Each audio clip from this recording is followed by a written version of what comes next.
My name's Francis Doyle and I'm an instructor for JS Language School. Today we're going to talk a little bit about pronunciation and we're going to focus on the schwa, sometimes called the weak form in English. This is a pronunciation symbol for a sound. The sound is pronounced roughly Although it sounds strange, this is perhaps the most common sound in English. Today we're going to talk a little bit about using the schwa sound in English. So where does this sound come from? Most people believe that the sound has been around for a long, long time. 2,000 years ago, when Rome was the most powerful city in the world, they came up against the Goths, or the Germanic tribes of Northern Europe. They called them barbarians, which is a word we still use in English to describe someone with no culture or no civilization. But some people believe that the reason they called them barbarians was because of the way the Germanic tribes spoke. To the ancient Italians, the Germanic language sounded a lot like burr, burr, burr, burr, burr, burr, burr. Hence, barbarians. So, this shows that the Goths were using the schwa sound 2,000 years ago. And as most people know, the Germanic languages eventually became English. So, how do we form the weak form? Well, here's a tongue diagram to help you. These are your teeth, these are your lips, and this is your tongue. Your teeth should be about 1 centimetre apart. You can check this by putting your finger between your teeth. When you make the sound, your tongue is relaxed, lying flat at the bottom of your mouth. And really you're just forcing air from your chest through your mouth.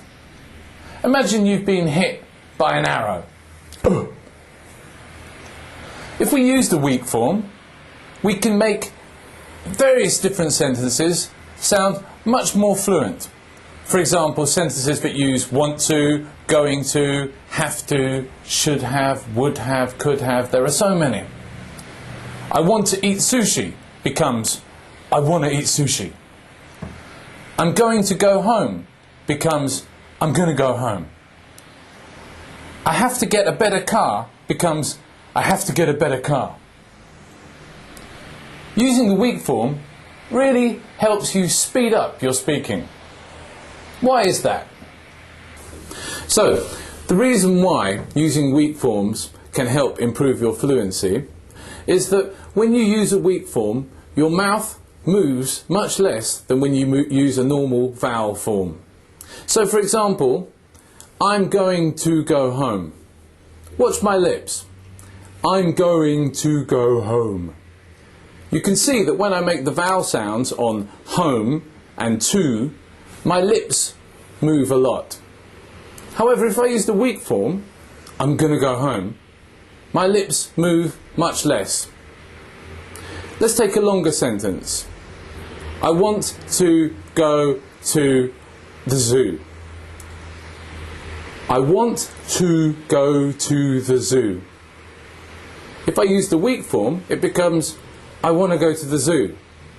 Again, you can see that my lips move much less. If you're practicing weak forms at home, it's very useful to take a mirror and watch your own lips and see how much they move. If you use weak forms correctly, your lips should hardly move at all.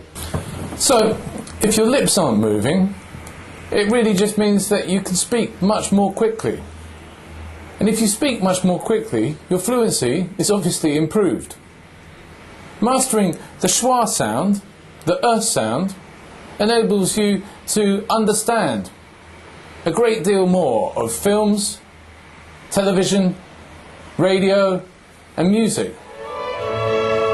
Try it. Thanks very much.